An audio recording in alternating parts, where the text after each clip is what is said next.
Hello students. तो वह आज का जो लेक्चर होगा वो विद्युत रसायन का अगला लेक्चर होगा। आज के लेक्चर में आपको हम विद्युत अपघटनी सेल के बारे में पढ़ाएंगे।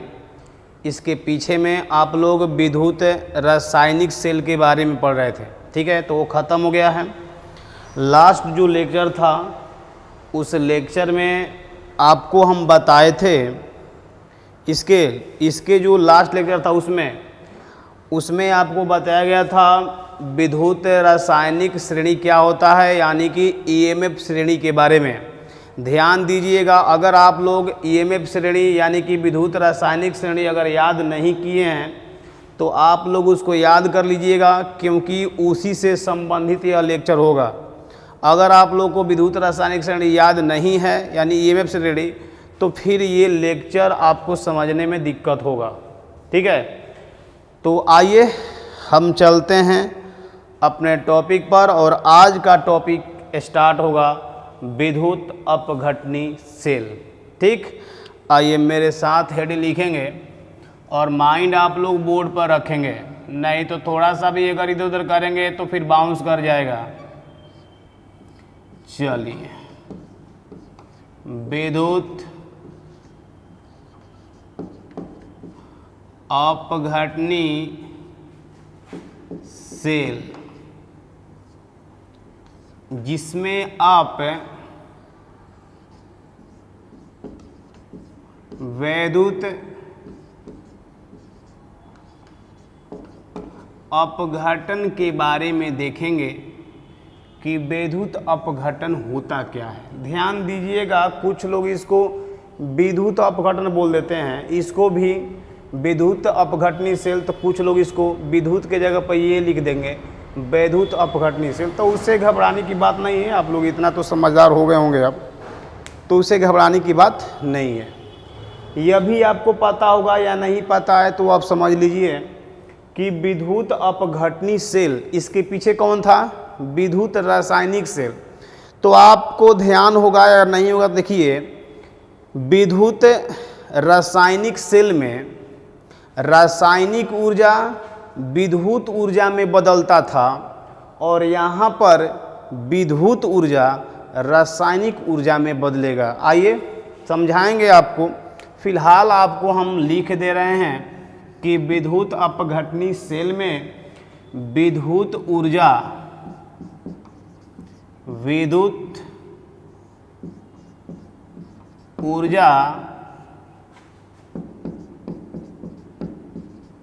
रासायनिक ऊर्जा में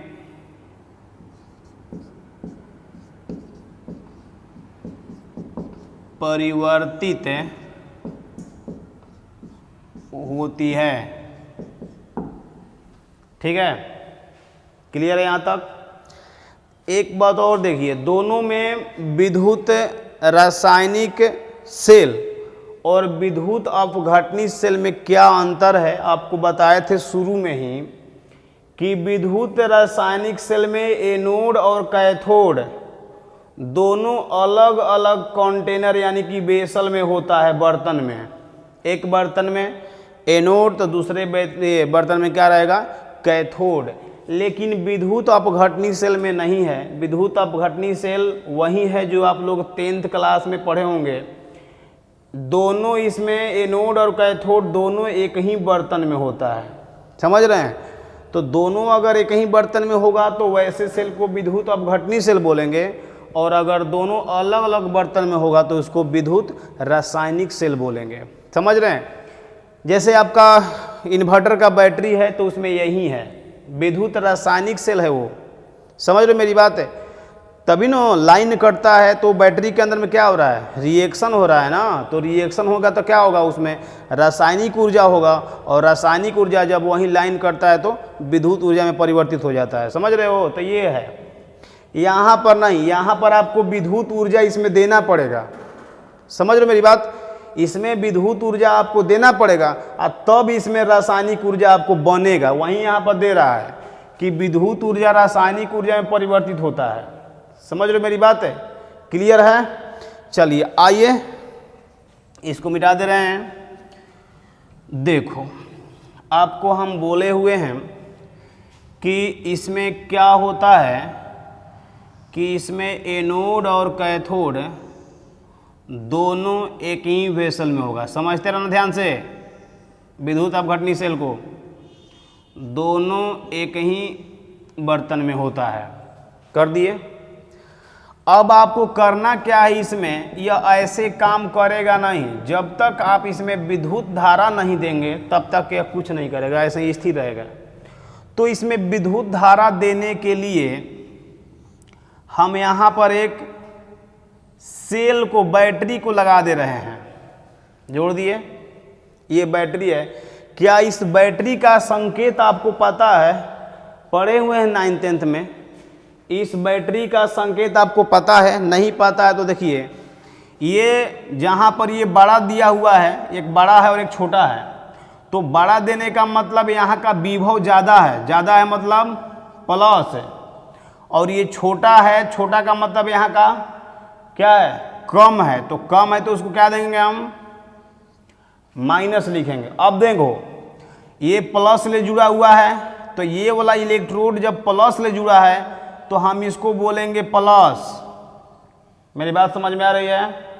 और यहाँ पर ये किससे जुड़ा हुआ है? माइनस है ना, तब माइनस वाला से जुड़ा है ये इलेक्ट्रोड, तो हम बोलेंगे ये इलेक्ट्रोड भी कैसा होगा? निगेटिवली चार्ज होगा, ऋणात्मक होगा। क्लियर हो गया? अब देखो यहाँ पर कोई भी विद्युत अपघट्य को लिया जाता है। विद्युत अपघट्य समझते हैं, आया था विलयन में। विद्युत अपघट्य कहते हैं जो प्लस माइनस में टूट जाता है। जैसे HCl, H plus Cl minus, NaCl टूटता है, Na प्लस और Cl माइनस, तो वो सब कहलाएगा विद्युत अपघट्य। कौन सा? जो केटायन और एनायन में टूट जाता है, मतलब प्लस और माइनस में जो टूटेगा वह क्या कहलाएगा? विद्युत अपघट्य कहलाएगा। तो इसमें आपको कोई विद्युत अपघट्य का विलयन लेना पड़ता है। चलिए हम विद्युत अपघट्य लेते हैं NaCl। क्लियर है ना? बोलते रहना, ठीक है। ये क्या है? विद्युत अपघट्य है। चलो लिख देते हैं विद्युत अपघट्य। ठीक है। यह कैसे टूटेगा जी? तो आप कहेंगे कि सर ये तो बहुत आसान है, ये Na प्लस में और Cl माइनस में टूटेगा। हम भी बोलेंगे हाँ बिल्कुल सही आप बोले हैं, बिल्कुल सही बोले हैं। अब सुनो, फिर से बता दें, इसमें एनोड और कैथोड दोनों क्या होता है? एक ही बर्तन में होता है। इसमें किसी भी विद्युत अपघट्य का इसमें विलयन ले लीजिएगा, तो विलयन हम NaCl का ले लिए। NaCl क्या है? विद्युत अपघट्य है, क्योंकि टूटेगा प्लस माइनस में। ठीक। अब इसमें क्या करना है आपको? बैटरी से जोड़ देना है। बैटरी से जोड़ेंगे तो क्या होगा? इसमें से विद्युत धारा देगा, और विद्युत धारा देने के मतलब देखिए क्या होगा? विद्युत धारा इस पर क्या है? ये इलेक्ट्रोड कैसा है? निगेटिव चार्ज ना, तो निगेटिव वाले पर क्या होंगे? प्लस वाले चले जाएंगे, और इस पर कैसा है? पॉजिटिव आवेश है, धनात्मक। तो धनात्मक माने है तो ये ऋणात्मक वाले को अपने तरफ खींच लेता है। Cl माइनस इस पर आएगा और Na प्लस इस पर जाएगा। समझ रहे मेरी बात? हाँ, एक बात ध्यान दीजिएगा, इसमें उल्टा होता है। आपको याद होगा, याद नहीं है तो देखिए, जब आपको हम विद्युत रासायनिक सेल पढ़ा रहे थे ना, तो उसमें बोले थे कि एक इलेक्ट्रोड इस बर्तन में तो दूसरा इलेक्ट्रोड इस बर्तन में होता है। ठीक है। इसके बाद शायद आपको याद न हो, हमको याद है, इस पर निगेटिव बोले थे और इस पर पॉजिटिव बोले थे। निगेटिव वाले को बोले थे एनोड और पॉजिटिव वाले को क्या बोले थे? कैथोड बोले थे। यहाँ उल्टा होगा, यहाँ पर उल्टा होगा। जहाँ पर ये माइनस है, जहाँ पर ये माइनस है, वो माइनस वाले को हम कैथोड बोलते हैं। मतलब कि वही होगा जो आप लोग 10th क्लास में देखे थे। और प्लस वाले को क्या आप बोलते हैं? एनोड बोलते थे ना 10th क्लास में, तो वही बात है। तो वह सिर्फ और सिर्फ विद्युत अपघटनी सेल के लिए है। प्लस वाले को एनोड, माइनस वाले को कैथोड, जबकि विद्युत अपघटनी सेल में नहीं। विद्युत अपघटनी सेल में माइनस वाले को एनोड बोलते हैं और प्लस वाले को कैथोड बोलते हैं। हाँ, एक बात और ध्यान देना, बोलो एनोड पर क्या होता है, ऑक्सीकरण होता है कि अवकरण होता है? क्या होता है? एनोड पर ऑक्सीकरण होता है। तो ये दोनों में सेम होता है, मतलब कि एनोड पर ऑक्सीकरण तो एनोड पर ऑक्सीकरण ही होगा, इसमें भी एनोड पर ऑक्सीकरण होगा और इसमें भी एनोड पर ऑक्सीकरण ही होगा। इतना आपको बात क्लियर हो जाना चाहिए, ऑक्सीकरण होगा, समझे? अब बोलो कैथोड पर क्या होता है? अवकरण होता है ना, पता है ना? अवकरण में क्या होता है? इलेक्ट्रॉन ग्रहण करेगा और ऑक्सीकरण में इलेक्ट्रॉन का त्याग करता है। इतना पता होना चाहिए, बहुत दूर आगे बढ़ गए हैं। कैथोड पर अवकरण होगा, समझे? तो ये दोनों ही सेल के लिए होता है, मतलब विद्युत रासायनिक सेल होगा तो भी और विद्युत अपघटनी सेल होगा तो भी। तो आपको क्या बोला गया कि विद्युत ऊर्जा रासायनिक ऊर्जा में परिवर्तित होती है। देखिए इसमें क्या करेगा, जैसे ही आप यहाँ सेल लगाएंगे ना बैटरी, वह क्या करेगा? विद्युत धारा देगा, और जब विद्युत धारा जैसे ही इसमें देगा, इस पर माइनस है ना, तुरंत प्लस वाले को खींच लेता है, और इस पर क्या है? प्लस है तो माइनस वाले को खींच लेता है। तो देखो तो क्या इसमें विद्युत ऊर्जा देने से क्या इसमें रासायनिक परिवर्तन हुआ है? हुआ नहीं रासायनिक परिवर्तन, जो इसमें था वो इसमें चला गया, जो Cl में था वो इसमें आ गया। तो जब इसमें क्या हुआ है? रासायनिक परिवर्तन हुआ है, और रासायनिक परिवर्तन तो ऊर्जा क्या बोलेंगे हम? रासायनिक ऊर्जा बोलेंगे। क्लियर यहाँ तक हुआ? ठीक है, आगे बढ़े। चलो आगे बढ़ते हैं, और अब आपको हम बता रहे हैं जो वहाँ लिखा हुआ है। कहीं के सर लिखे हुए हैं, कहाँ कुछ लिखे हैं? लिखे हैं यहाँ, विद्युत अपघटन क्या होता है। ठीक है, तो आइए मेरे साथ हेडिंग आप लिखिए, मेरे साथ हेडिंग लिखिए, विद्युत अपघटन। ठीक है, इसको बोलते हैं इलेक्ट्रोलाइसिस। देखो बहुत ही इसका सिंपल परिभाषा है। इसका परिभाषा ये है, विद्युत धारा की उपस्थिति में, किसके उपस्थिति में? विद्युत धारा की। विद्युत धारा की उपस्थिति में अगर कोई विद्युत अपघट्य अपने तत्वों में टूट जाता है, अपने तत्वों में टूटेगा। जैसे देखो यहाँ पर क्या किए हैं आप, विद्युत धारा दिए हैं, तो ये क्या हुआ है? सोडियम इस पर चला गया और Cl इस पर चला गया। तो आपको परिभाषा पर ध्यान दीजिएगा, विद्युत धारा की उपस्थिति में कोई विद्युत अपघट्य अपने तत्वों में जब टूट जाता है तो उस प्रक्रिया क्या बोलते हैं? विद्युत अपघटन बोलते हैं। नहीं आया? आइए लिखते हैं फिर समझाते हैं। जैसे देखो ये आप क्या लिए हैं? NaCl लिए हुए हैं। ठीक है, अब इसमें आपको करना क्या है ना कि विद्युत धारा प्रवाहित कीजिए। ठीक है, जैसे ही विद्युत धारा प्रवाहित करेंगे यह अपने तत्वों में टूटेगा। ये सोडियम है तो इसमें से सोडियम अलग हो जाएगा, और ये Cl है ना, तो ध्यान दीजिएगा कि Cl नहीं होता है, Cl2 होता है। Cl तो समझ रहे हो मेरी बात है? अब मान लो आपसे पूछा कि हाइड्रोजन गैस बोलिए, तो हाइड्रोजन गैस H बोलेंगे, तो ये गलत है। हाइड्रोजन गैस क्या होगा? H2 ना होगा। अब कोई पूछेगा ऑक्सीजन गैस, तो जब ऑक्सीजन गैस पूछे तो O होगा ऑक्सीजन गैस, नहीं O2 होगा ऑक्सीजन गैस। समझ लो मेरी बात है? इसलिए आपको बोल रहे हैं कि जैसे ही आप इसमें विद्युत धारा देंगे, यह सोडियम में और Cl2 में क्या हो गया?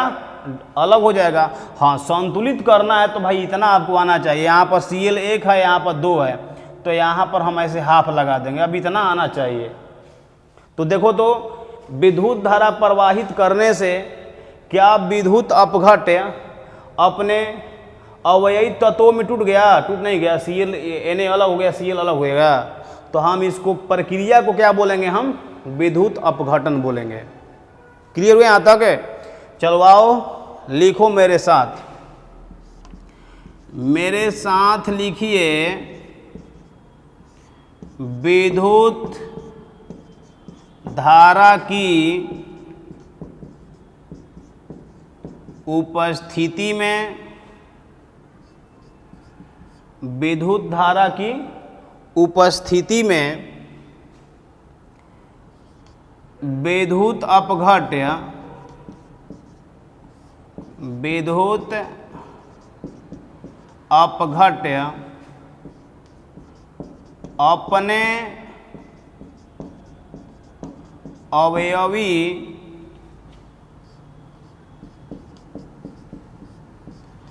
तत्वों में टूट जाते हैं, तत्वों में टूट जाते हैं, जिसे विद्युत अपघटन कहते हैं, जिसे विद्युत अपघटन कहते हैं। क्या यहाँ तक क्लियर हुआ? तो चलिए इसको जल्दी से आप स्क्रीनशॉट ले लीजिए। स्क्रीनशॉट ले लिए? क्लियर हुआ? अब देखो एक पॉइंट आपको नोट करके बतानी है। नोट करके कौन सा पॉइंट है उसको देखिए क्या लिखवाना है। ठीक है ना? यहाँ तक एकदम से माइंड को फ्रेश करके पढ़िए, तब जल्दी जल्दी आपके दिमाग में ये सब घुसेगा। ना तो ऐसे अगर सब कुछ कचरा भरे हुए हैं तो सब डिलीट हो जाएगा, समझे? देखो, नोट करके, नोट करके ये बताएंगे आपको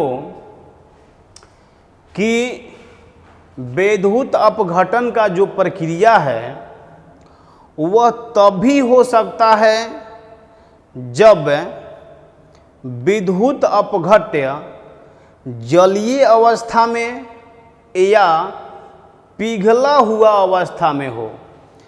NaCl इसमें लिए हैं विद्युत अपघट्य, तो NaCl के साथ इसमें जल होना चाहिए। अरे जल होगा भाई तब ही तो ये टूटेगा Na+Cl- में। समझ रहे मेरी बात? जल है ये नहीं है तो वहाँ कहाँ से टूटेगा ये प्लस माइनस में? तब वहाँ पर विद्युत अपघटन की प्रक्रिया नहीं होगी। नहीं समझा? फिर से सुनो, फिर से सुनो। हम ये बोल रहे हैं कि विद्युत अपघटन की जो प्रक्रिया है वह तब भी हो सकता है जब विद्युत अपघट्य जलीय अवस्था या पिघला हुआ अवस्था में हो। कहने का मतलब ये है कि कोई भी विद्युत अपघट्य प्लस माइनस में कब टूटता है? जब वह जलीय अवस्था में हो या फिर पिघला हुआ अवस्था में हो। ऐसे टूटेगा नहीं। समझ रहे मेरी बात है? कहने का मतलब कि अगर NaCl ठोस अवस्था में हो तो ठोस अवस्था में विद्युत अपघटन की प्रक्रिया नहीं होगी, क्योंकि ठोस अवस्था में विद्युत धारा प्रवाहित नहीं होती है। समझ रहे मेरी बात है? तो आइए नोट करके हम लिखते हैं, मेरे साथ आप लोग लिखिए।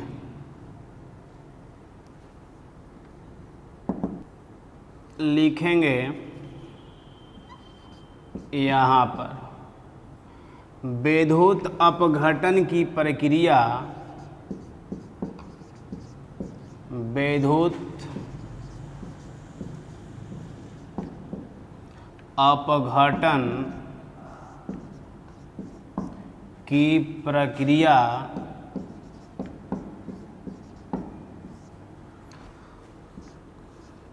तभी संभव है, तभी संभव है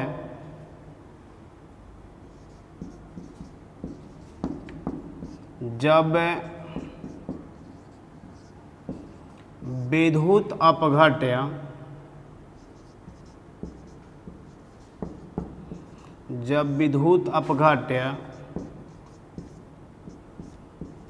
जलीय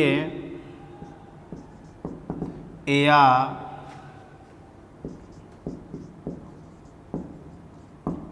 पिघला हुआ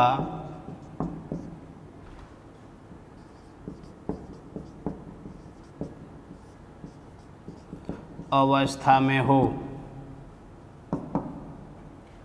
क्योंकि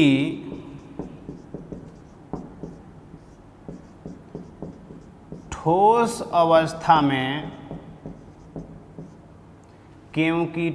अवस्था में विद्युत धारा प्रवाहित नहीं होती है। विद्युत धारा प्रवाहित नहीं होती है। क्या क्लियर हुआ यहाँ तक? सही है। चलो इसको जल्दी से आप स्क्रीनशॉट लीजिए। ले लिए? हो गया? चलो हो गया तो इसको हम मिटा दे रहे हैं इस बार पूरा। और देखिए आगे का जो टॉपिक है वो अच्छा ध्यान दीजिएगा, क्योंकि वो ऑब्जेक्टिव में पूछा जाता है एग्ज़ाम में। ठीक है, इसलिए ध्यान दीजिएगा हम क्या बता रहे हैं आगे के टॉपिक में। चलो यहाँ पर हम आपको बता रहे हैं जलीय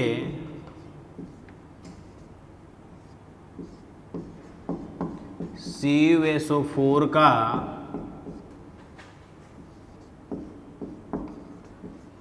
विद्युत अपघटन। ठीक है, जलीय CuSO4 का विद्युत अपघटन। ध्यान देते रहना, यहाँ पर आपको अच्छा से समझा रहे हैं, फिर भी समझ में नहीं आए तो इसका मतलब इसमें गलती आपकी है।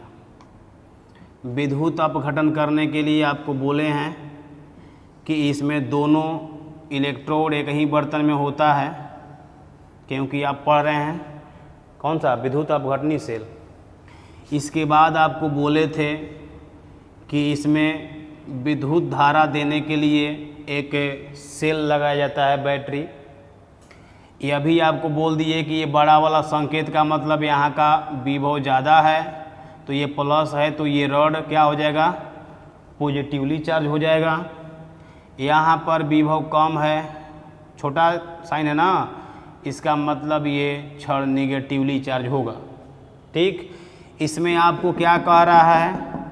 तो इसमें आपसे कह रहा है कि जलीय CuSO4 का विद्युत अपघटन। तो जलीय यहाँ पर जल है, ध्यान देते रहना। क्या यहाँ CuSO4 है और ये क्या है? एक्वस, मतलब जलीय है। इतना आपको समझ में आता होगा, क्लियर है ना? आप बोलो कि जैसे ही CuSO4 को जल में डालेंगे तो जल में जाने के बाद यह टूटेगा आयन में। कैसे टूटेगा? ये पीछे में बहुत बार आया है, कॉपर पर 2 प्लस, ISO4 पर 2 माइनस। देखो ये कैसे टूटेगा, CuSO4 और ये 2 माइनस। ठीक है, क्लियर यहाँ तक हुआ? अब देखो इसमें क्या करना है। जैसे ही आप विद्युत धारा देंगे, आपको बोले हुए हैं कि जो प्लस है वह माइनस वाले को खींचेगा और जो माइनस है वो प्लस वाले को खींचेगा। लेकिन सवाल यहाँ पर ये उठता है, ध्यान थोड़ा समय लगेगा, एग्जाम में पूछता है, बार बार बोल रहे हैं, ये एग्जाम में पूछेगा आपसे कि जलीय CuSO4 का विद्युत अपघटन कराएंगे तो कैथोड पर कौन जाता है और एनोड पर कौन जाता है। ये बार बार बोल रहे हैं, नहीं समझ में समझ लीजिए कि पॉजिटिव वाले को क्या बोलते हैं? एनोड बोलते हैं। क्लियर हुआ? और बोलो निगेटिव वाले को क्या बोलते हैं? कैथोड बोलते हैं। एनोड पर क्या होता है? अब तो सब याद हो जाना चाहिए था ये, ऑक्सीकरण होता है। कैथोड पर क्या होता है? अवकरण होता है। क्लियर हुआ? अब ध्यान दीजिएगा, क्योंकि भाई जलीय है तो यहाँ थोड़ा सा दिक्कत आपको होगा। क्या दिक्कत होगा? देखो देखो क्या दिक्कत होगा। चलो यहाँ लिख देते हैं, एनोड कैथोड पर पहले लिख देते हैं। माइंड आप लोग यहीं रखिएगा, और ईएमएफ श्रेणी याद होना चाहिए। कैथोड पर, बोलो कैथोड पर क्या होता है? तो अवकरण होता है। देखो देखो देखो ना, सब कुछ माइंड में सेट करेंगे जी। अवकरण होता है, ये तो आपको मतलब दिक्कत नहीं होना चाहिए। और कैथोड पर ऑक्सीकरण होता है, इसमें दिक्कत नहीं होना चाहिए। ठीक है, चलो रियल में दिक्कत नहीं है। अब सवाल ये उठेगा कि सर कैथोड पर अवकरण होता है, अवकरण में क्या होता है? इलेक्ट्रॉन ग्रहण होता है। तो अब अवकरण किसका होगा? ध्यान देते रहना यहाँ पर। CuSO4 एक्वस है, एक्वस मतलब जल है ना, तो जल है तो जल भी टूटता है। H2O है तो ये अभी तो टूटता है H+ और OH- में। इसमें जल है तो जल भी टूटेगा H+ OH- में, और CuSO4 भी टूटेगा कॉपर प्लस SO4 में। अब यहाँ दिक्कत हो जाएगा। दिक्कत देखिए क्या है, कैथोड पर अवकरण होता है, और यहाँ हम लिख देंगे कि केटायन का कैथोड पर अवकरण होता है। सुनते जाना ध्यान से, क्या लिखे हम? केटायन का कैथोड पर अवकरण होता है। अब कह दिया यहाँ कि अवकरण किसका होगा, तो कह रहा है केटायन का। तो ध्यान दीजिएगा, इसमें जब आपसे केटायन मतलब समझते हो ना, जिस पर प्लस चार्ज होता है, प्लस होता है। अब इसमें केटायन दो गो है। एक केटायन है ये वाला, कॉपर पर 2 प्लस है ना, तो ये भी केटायन कहलाएगा। देखते जाना ध्यान से, समझ रहे हो? और एक केटायन और है, कहे कि वो कौन सा है? तो ये H2O का, ये भी तो जल है ना इसमें, तो जल भी तो एगो प्लस दिया है, तो ये अभी है H+। अब यहाँ पर सवाल आपके माइंड में ये आएगा कि सर आप तो लिखे हैं कि कैथोड पर केटायन का अवकरण होता है, तो केटायन तो इसमें 2 है। हाँ, तो 2 है।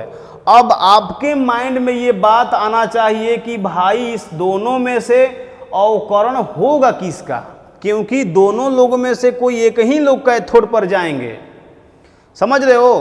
तो देखिए, इसके लिए अगर आपको ईएमएफ श्रेणी याद नहीं है, विद्युत रासायनिक श्रेणी, तो फिर भाई आपको ये समझ में नहीं आने वाला है, क्योंकि विद्युत रासायनिक श्रेणी आपको किसी भी कीमत पर याद होना ही चाहिए। ईएमएफ श्रेणी पिछले लेक्चर में बोले थे।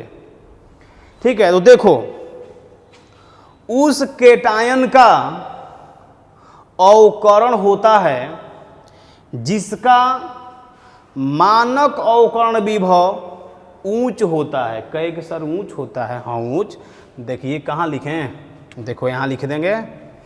आप लोग अगर ईएमएफ श्रेणी याद किए होंगे तो सबसे ऊपर में लिथियम था और सबसे नीचे में फ्लोरीन था। बोले थे आपसे कि मानक अवकरण विभव ऊपर से नीचे आने पर बढ़ता है, नीचे आने पर बढ़ेगा, यानी कि ऊपर में सबसे कम।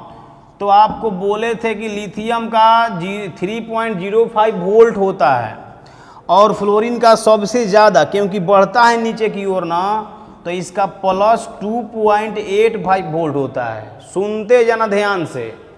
अब सवाल यहाँ ये उठेगा कि दोनों में से किस केटायन का अवकरण होगा। तो आपको बोले हैं कि उस केटायन का अवकरण होता है जिसका मानक अवकरण विभव क्या होता है? ऊंच होता है। तो हमको ये बताओ कि ईएमएफ श्रेणी में बता दिया गया ऊपर से नीचे आने पर क्या होता है? बढ़ता है। तो आप बताइए कि कॉपर में और हाइड्रोजन में, कॉपर में और हाइड्रोजन में नीचे कौन आएगा? नीचे कॉपर। देख लेना, इसमें कॉपर भी है और हाइड्रोजन दोनों इसमें है, तो आपको चेक करना है कि दोनों में से नीचे कौन है। ठीक है, तो देख लेगा नीचे कॉपर है, तो जो नीचे होगा क्या बता रहा है? नीचे बढ़ता है ना, तो जो नीचे होगा उसका अवकरण विभव क्या होगा? ज़्यादा होगा, और जिसका ज़्यादा होगा उसी का अवकरण होता है। क्लियर हुआ यहाँ तक? यानी कहने का मतलब कि अवकरण होगा कॉपर का। अवकरण में क्या होता है? इलेक्ट्रॉन ग्रहण करता है, तो 2 को प्लस है ना, तो 2 इलेक्ट्रॉन लिया और ये बना दिया कॉपर। क्लियर हुआ यहाँ तक? आ रहा है समझ में?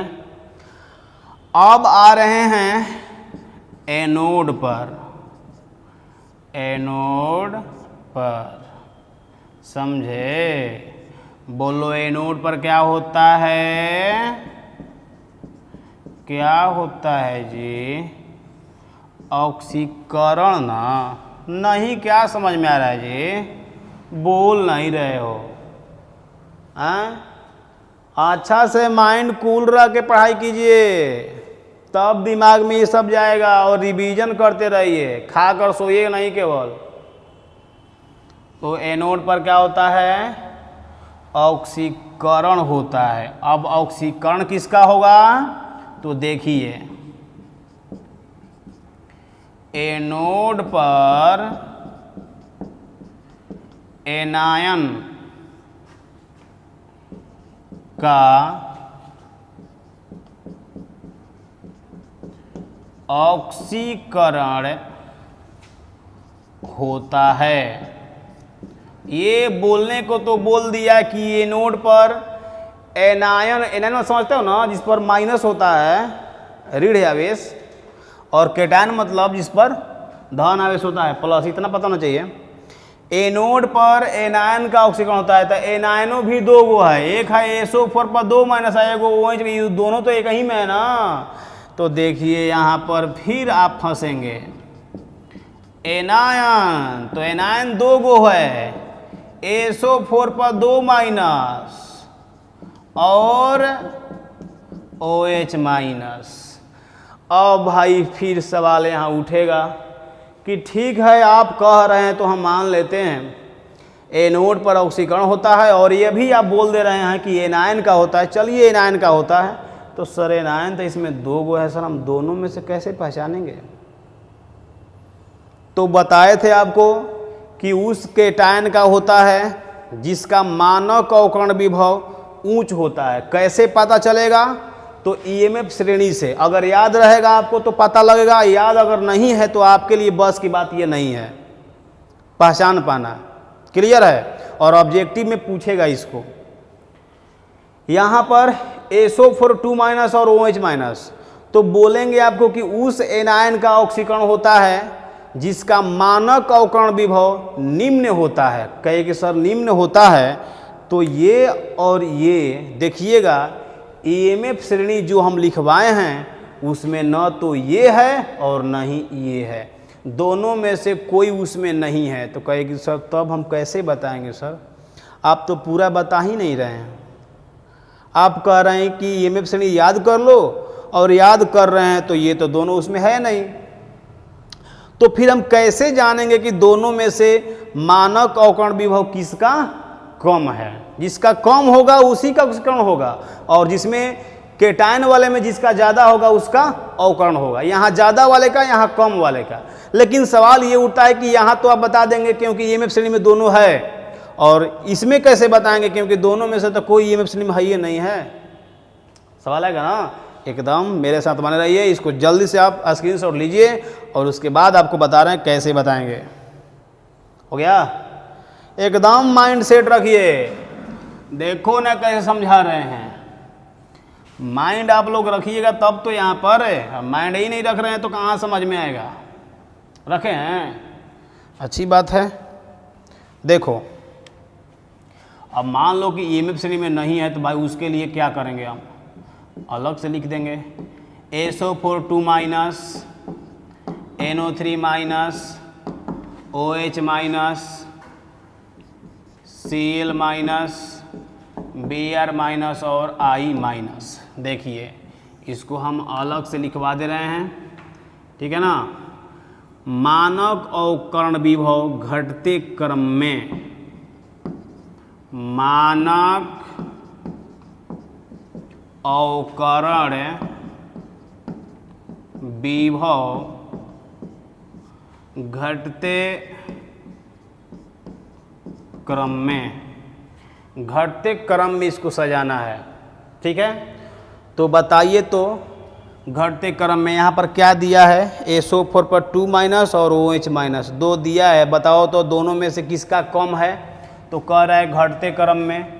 तो घटते क्रम में देखो OH माइनस इधर है ना, इसका मतलब इसका कम है और इसका ज़्यादा है, तो कम वाले का होता है तो हम यहाँ पर करा देंगे। यहाँ पर देखो OH माइनस का होगा, क्योंकि SO4 2 माइनस ले, OH माइनस का मानव कौकर्ण में कम है ना, तो यहाँ कम वाले का होता है तो इसी का होगा। और बताओ ऑक्सीकरण में क्या करता है, इलेक्ट्रॉन का त्याग होता है, इतना पता होना चाहिए जी, त्याग होता है। तो इसको याद कर लीजिएगा, 2H2O बैलेंस करना है तो आप कर सकते हैं, समझे।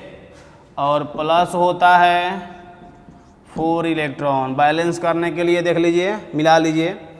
4 OH है तो मतलब 4 ऑक्सीजन हो गया और 4 हाइड्रोजन हो गया, तो 2 ऑक्सीजन यहाँ और 2 से इसमें गुणा है तो 2 ऑक्सीजन यहाँ, तो 4 और 2 दूना 4 हाइड्रोजन, मतलब बैलेंस है। 4 इलेक्ट्रॉन का ये त्याग अपना किया है। ठीक है, तो ये था आपका CuSO4 का कैसे हम विद्युत अपघटन कराएंगे। ठीक, अब आपको जो बोले हुए हैं वो पॉइंट को लिखवा दे रहे हैं, क्योंकि भाई नहीं लिखवाएंगे तो आप लोग भूल जाएंगे ना। चलो, पहला पॉइंट है कि केटायन पर उस केटायन का अवकर्ण होता है जिसका मानक अवकर्ण विभव ऊंच होता है। तो पहला पॉइंट है उसको लिखेंगे, कैथोड पर उस केटायन का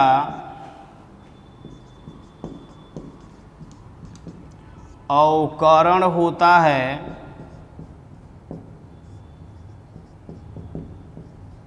जिसका मानक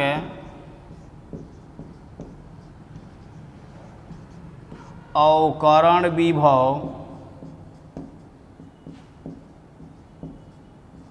उच्च होता है, उच्च होता है। ठीक है, और इसी में इसको भी खत्म। एनोड पर उस एनायन का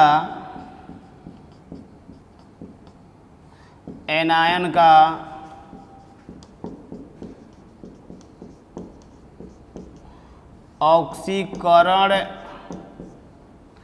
होता है जिसका मानक अवकरण विभव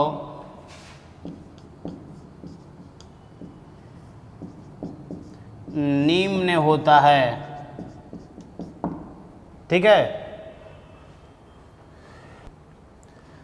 तो ये निम्न होता है और ये उच्च होता है। क्या यहाँ तक क्लियर हुआ? सारा कुछ समझ में आ रहा है? क्लियर? चलो जल्दी से इसका स्क्रीनशॉट लो, बस थोड़ा सा और टाइम लेंगे, इसको जल्दी से लो स्क्रीनशॉट। हो गया? चलो स्क्रीनशॉट ले लिए। अब हम आ रहे हैं आगे, देखते जाना ध्यान से। अब आगे आपको हम बता रहे हैं कि अगर CuSO4 नहीं हो, अब यहाँ पर जलीय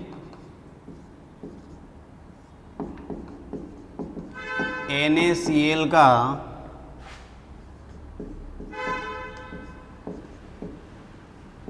विद्युत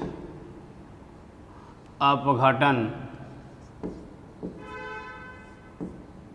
ठीक है, देखो विद्युत अपघटन जलीय NaCl का, ठीक।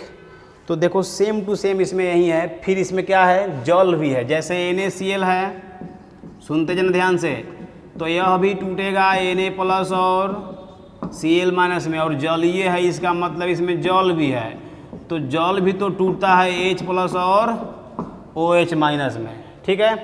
अब आप क्या कीजिए कि विद्युत धारा दीजिए।